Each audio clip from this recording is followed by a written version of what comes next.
All right, everyone. We have Casey Franchini on from Brickbybrickwealth. She's going to talk to us a little bit about how she got started in real estate and the amazing things she's doing to help people today. Welcome aboard, Casey.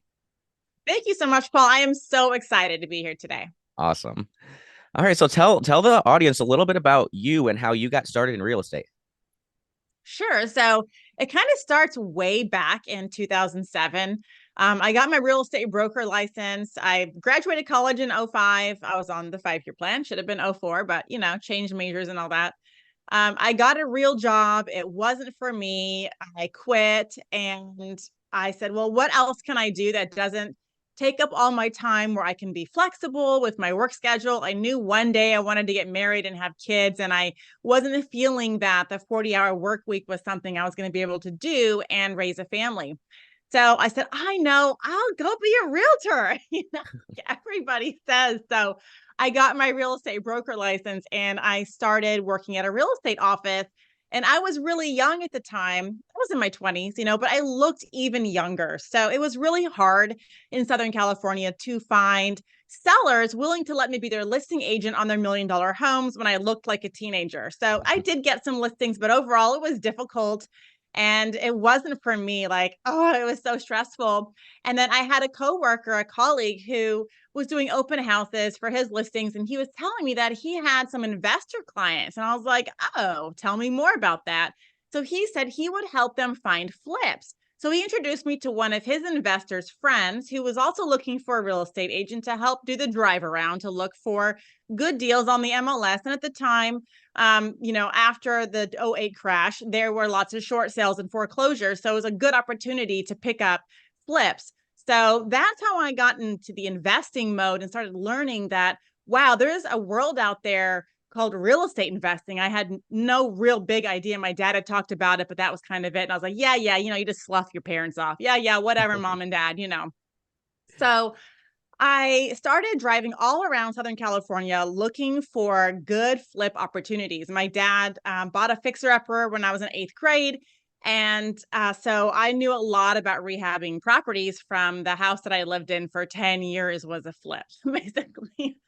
So that's where I found my niche with real estate. But it wasn't until 2013 when my husband and I moved to Tennessee, where we started saying, we're going to actually buy some rental properties. I knew I didn't want to flip. I didn't understand then creative financing and how people could come up with $1 million to buy the house cash and then put the couple 100,000 into fixing it up and then resell it. I didn't know where they could get the money. And I knew that wasn't me. I didn't have that. But I knew we could buy, $100,000 property and rent it out. So in 2016, my husband Blake and I started buying long-term rental properties, and we would use our knowledge of fixing up properties. And of course, I married someone like my dad who loved to fix houses. So when we lived in California, we fixed our house there, and then we moved to Tennessee, we fixed our house here, and then we fixed my mother-in-law's house. And so we were like pretty confident in our fixing abilities. We owned every tool and still continue to buy tools from Lowe's and Home Depot. I mean, you can't even walk through my garage. It's a mess. Whenever we have a party, it's like, quick, shut the garage door because we don't want anyone to trip and fall trying to get to the back door. But we started buying rentals just one at a time. We would fix them up. And at the time we started in 2016, I was a new mom. So I had a toddler or a baby. I remember at one point I was 8 months pregnant, and I'm never going to forget this. And I told my husband, take a picture of this. I was 8 months pregnant, crying up with a crowbar, prying up wood floors in the kitchen of a rental house. And I was 8 months. And then 2 months later, like nursing that same baby in the next bedroom on the bare floor when my husband's demoing the kitchen. Like, it's just a family affair, but we love it. And we'll, buy about one a year. And the amazing part about rental properties is that when you buy in the right area, the rents just go up over time. And so people complain a lot, online and in the investing world about, oh, only, that house only has 200 a month cash flow, whatever. Well, yeah, that year, but ours always start off at 400 or so a month because we manage ourselves. I manage. But like that same house we bought in 2016, that same first property, it it rents for, or let's put it this way, we net 900 a month on that one house. So it's so worth it to buy quality rentals. And I'm happy with slow and steady wins the race. It's fun, it's easy, and it's just the way I like it. Gotcha. Yeah, and it's amazing how many people overlook not just the fact that you're not starting at just $200 or $400 a month cash flow. You also have so many tax benefits along with that that help you out. Um, Oh yeah, absolutely. yeah. So from there, I mean, you're a stay-at-home mom now, essentially, right? You're just Correct. doing Yes. real estate and your husband's still working. Is that right? Yes, he's still working for now. He loves his job and he works with his two best friends. Literally, his best friend from high school and college is his boss. So it really can't get any better. Right. He does love it and it's very flexible. But yeah, since my kids started going to school, all three of them, I was like, gosh, I have Monday through Friday available. Like, what am I gonna do? So I started, an online coaching program. I hadn't had a job in over 10 years, Yeah. a real job. I had part-time jobs in California, whatnot, but not, matter of fact, Paul, I only had a full-time job one time for 3 months. Yeah. Well, let's dig into this The coaching program real because 40-hour-a-week job with benefits. I had that one time for 3 months and I didn't even last long enough to get the benefits. Like the company shut down. I didn't really quote quit, but that's just what I say. But the company shut down because I remember I told this, you heard this story already, yep. but yeah, the owner got into some nefarious things. And so they had to shut it down. So that was my wake up call. Like, hey, 40 hours a week's not for me. This is a sign from God. Like, let's figure something else out. But yes, Yeah. stayed at home mom this whole time, raised three kids. And now I teach other people how to invest in real estate. Yeah, so let's dig into that because you have some amazing things you're doing with helping people and teaching them how to do what you're doing. Because everybody has different strategies, but some people gravitate toward your exact strategy. So, Yes. So I feel like, there's so many Lambos and I got 100 units in 2 years, from doing XYZ. And where that's great, I have always been a realist. I am a down to earth, legit. This is, basic business. And so what I teach are fundamentals for learning how to buy real estate the right way. Now, how you want to finance it, up to you. Like, you can finance a property a zillion ways, but what about the rest? What about how to choose a market? So a lot of my students are out of state investors. So how to choose a market when you live so far away, how to analyze properties, how to know if a deal is a good deal, how to know if your property is going to rent out, how to run your own comps, how to analyze repairs from afar, how to build the team that you can trust, how to rent properties from far away and manage from far away, or hire a good property management company because we all know they're not all good. So there's a lot of fundamentals that go into buying rental properties besides the financing method. So that's what I teach are the fundamentals. gotcha. So let's step back to California to coming to Tennessee. Did you bought your first primary in Tennessee though before actually moving and starting a rental property portfolio in Tennessee, right? Yes. So we were Okay. in California and we bought our first house out of state. Yes. We did fly out when I was about 6 months pregnant and we saw 20 houses in Tennessee one day and 20 houses in Mississippi the second day. And we made several offers and got one. Okay, so that's what brought you here. And you already had the idea though of rental properties at that point, like you were thinking in that mindset, right? Yes. Okay. So around 2010, so we moved here and I'm still in the same house in 2013, but 2010, my husband and I did want to start buying rentals in California. And we tried. We made over 40 offers on properties, but we never went all the way. I mean, we got in contract on some and we'd back out. We would get to the inspection period and weren't quite sure. So we'd back out. We would counter, but we would counter enough to get the seller to sign an acceptance. It's almost like subconsciously we weren't ready, Yep. and I think it was because we didn't have any, and we did not know anyone who owned rental properties. In California, the only way you would own a rental property is if it was on accident. If you were given it or you decided to move out of your condo and buy a house and you're like, oh, I'm just going to rent out my condo. You don't plan for that. It just kind of happens. So I didn't know anyone to ask questions to. So all of the information I had was for me with my real estate, realtor business and knowing how to fix houses. Like I got that down, but what if the property didn't rent? what if I picked a bad area? Were there all these what ifs, and I didn't have anyone to bounce questions around with. And so ultimately, we just never bought any houses in California. And I'm so regretful, because those houses now, back then, you had to keep your, there was no like, everything was from by fax machine. Okay. So Yeah. there wasn't really DocuSign yet. So you had to keep your physical signed papers from your clients for 7 years. So when I moved to Tennessee, I had to bring the papers with me. So one day I found this huge bin of papers in my attic. I'm like, what's this? Like, honestly, Paul, I forgot all about the 40 offers thing for years. Like, I just forgot. I'm like, oh my God, I remember this. Like, it gives me chills because, like, how could I forget such a big time in my life?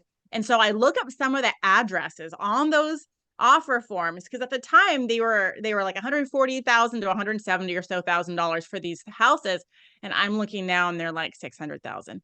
I'm like, oh, only, wish you, everyone says the best time to buy was yesterday. The second best time is right now, Yep. and oh man, yesterday, it would have been so great if I would have actually bought those properties then, because I would be in a much better place financially. We're great now, but I'd be like balling, if I had bought those houses in California back then.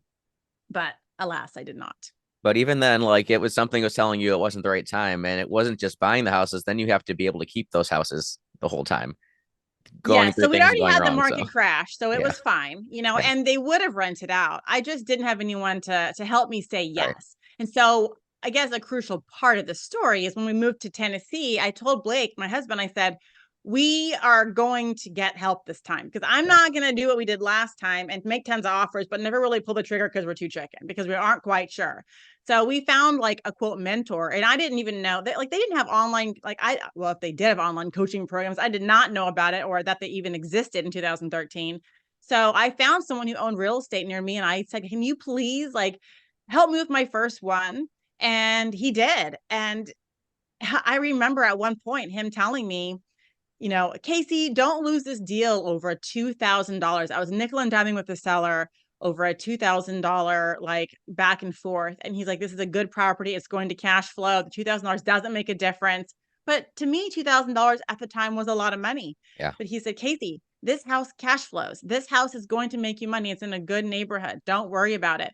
And if it wasn't for like that mentor saying, do it, I probably wouldn't have done it. And then I would have been back repeating the same habits as in California, and offers and not closing, offers and not closing. So having someone on your side that can push you through those hard points, I feel like is crucial. And I wish I had had that back in 2010. Yeah. So you, I'm guessing, built your coaching program off of that then so that you can help people. Now, how much Yes. one-on-one comes along with your coaching program? Do you actually have a lot of one-on-one Zooms to help people out, or is it group sessions, or how does that work? There's a bunch of different options, because I know like price point's important to people. Yeah. So there's a variety of choices depending upon your level of skill and how much help you need. I have students that come into my program that are realtors, that are property managers, that are contractors, that are, have all sorts of different experience, but missing some pieces of the puzzle. So some people may not need as much hand holding as others. Some people are very analytical, and those people I feel need more help, because they Yes. get stuck in analysis paralysis big time. So if I get a potential student that tells me, Casey, I'm a spreadsheet geek, I'm like, uh-oh, you know, you're definitely going to need some more help. Yeah. Because, I've just done this so many times. It's been 4 years I've been coaching, but there's a variety of options for everybody. Awesome. Yeah, a lot of people do get stuck in the spreadsheets, and we both know very many people that do that. And that's why it's so hard to pull the trigger, because you're looking over every fine little thing in the spreadsheet that can go wrong. Well, things are gonna go wrong. We both know that. That's right. So That's right. yeah. The big key is to minimize big mistakes, Yes. right? Don't buy in the wrong area. Don't buy the wrong house. Don't buy a money pit, right? Put in quality tenants. Understand that there are only two people that take care of your property. It's either you or your property manager and your tenants. So many people put a heavy focus, investors online, these gurus, heavy focus on the deal, the deal, the deal, the deal. What about the tenants? Okay, Yeah. because the tenants are the ones that are taking care of your property, the ones that live there. They're the ones that are going to pay rent or not. They're the ones that are going to break the rules or not. They're the ones that are going to tell you when something breaks or not. So less importance is the deal. Most importance absolutely is cash flowing and appreciating areas, but important, and the importance is who is living in your property and taking care of it, because you can get amazing tenants in really bad areas. Now they're fewer and farther between Yeah. than in the better neighborhoods, right? So I'm really not a proponent of buying in those crime-ridden D-class neighborhoods. I'm just not. I landlord myself, and I know what happens in those neighborhoods and the types of people you get, and that's just, it doesn't make for nice investing. If you were to ask any old white-haired investor what their portfolio looks like today, it will not have any bad neighborhoods in it. Like, it will only have quality AB. They'll only have quality AB properties. So it's like, okay, why start out at the bottom? Start out at the top. Now, you can't start out with Nashville homes. Okay. So you have to start somewhere. So C property is okay. B property is okay. But let's just forget the learning curve and not go for those D neighborhoods that are going to cause a lot of headaches, and start somewhere that's going to give you a good return in a nice neighborhood with decent tenants. Yeah. And a lot of the old white haired, investors that you're talking about, they did start with C and D class properties and looked for cash flow. And every single one of them is going to tell you that the cash flow you think you're going to get on the spreadsheet from a C or a D class area is never what you actually end up getting. It's That's never going to right. be that good. I mean, I invest in C class and the spreadsheets lie all the time. Um, That's right. but a lot of them did start in the C and D class area and move up to the A and B class area. So you're teaching people how to start in that like high B or high C, low B class area, right? Correct. Because that's where you can Yes. still find cash flow. Maybe not as much, but you're going to have less problems and less time The thing involved. is, Paul, you're not going to have as much cash flow year one, Right. but the appreciation in rent is Right. substantially more year over year than the C class neighborhoods. I have houses in C class and B class. And whereas, yes, my B class, the cash on cash return is not amazing because I have to buy the houses and fix them up. And I'm not able to cash out refinance, because if I do, they won't cash flow anymore, right? Right. Because the prices are over $200,000 and then they're not going to cash flow. But quickly, those rents go up every single year. And the turnover required, the dollar amount is nil. Like, the tenants leave your property squeaky clean because they're a six-figure income earner tenants with families and good credit scores, and they're young and they have something to look forward to in their lives. And so they move up and buy a home. Right. So what I have found is that in my C class neighborhoods, the tenants there stay longer than in my B class because they'll be renters for life. So there's a plus there. But that neighborhood of C class properties also is having the same types of tenants and the same homeowners. And so you're not getting that appreciation Mm-hmm. because the houses are not getting fixed up as fast as the B class neighborhoods. Now, in my B class properties, tenants will move every year or two. Every time there's a lease agreement, pretty much they're going to leave. Now, I've had some tenants who will stay and renew, but more people will move out in the B class and the C class because they go buy properties. They go buy their own house, but they leave the house amazing. So the cool thing is that I don't have to worry about raising rent.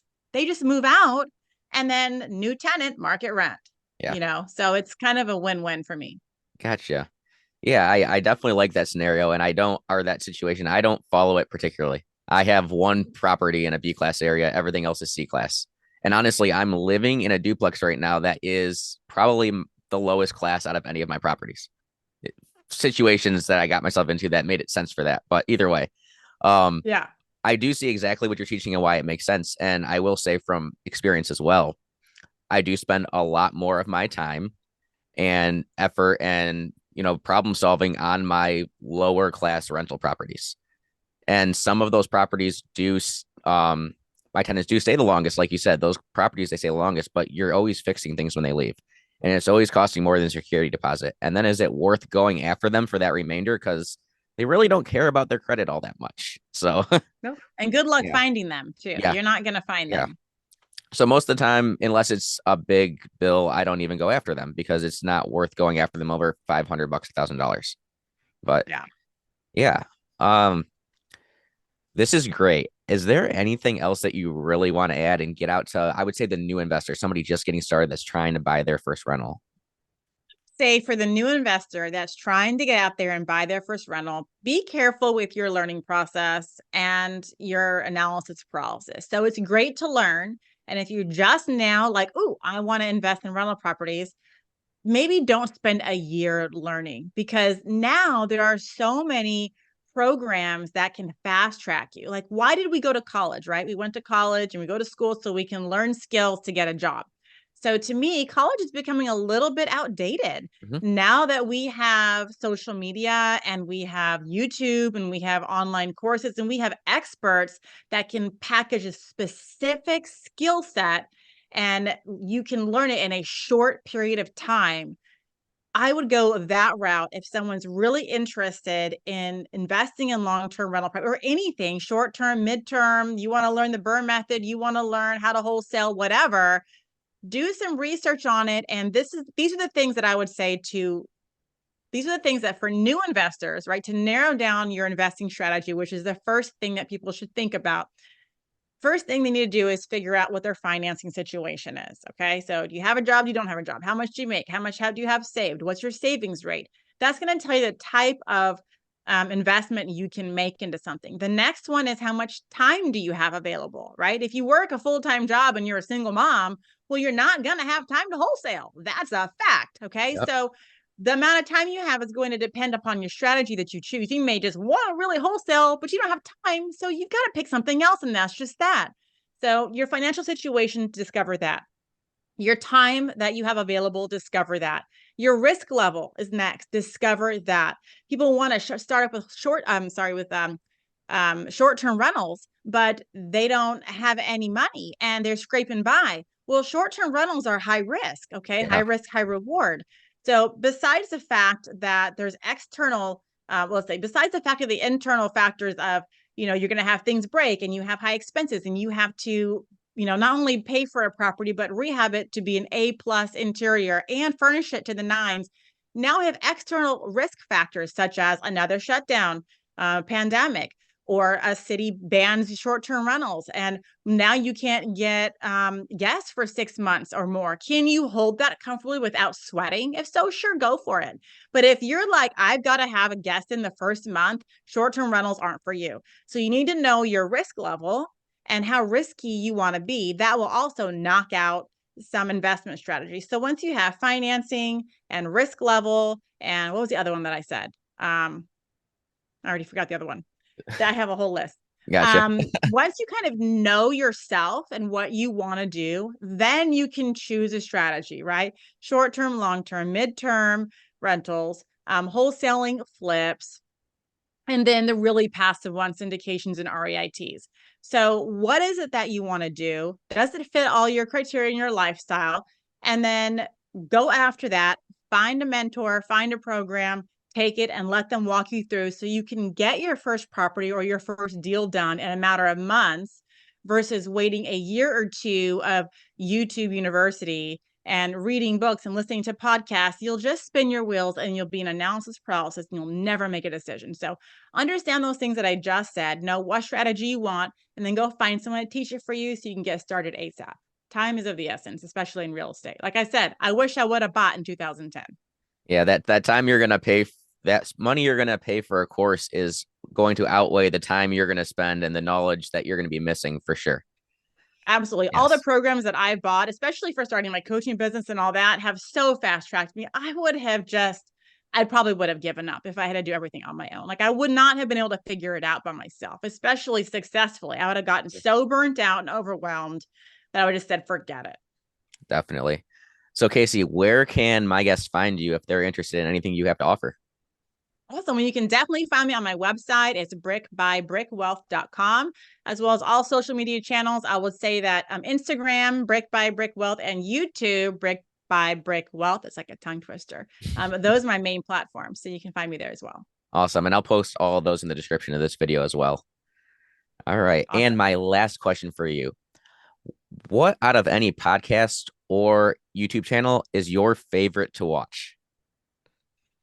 Podcast or YouTube channel? Well, I love Michael Zuber's One Rental at a Time podcast channel on YouTube because I'm on it every week. So that's my favorite. He's amazing with daily financial news and giving the market updates.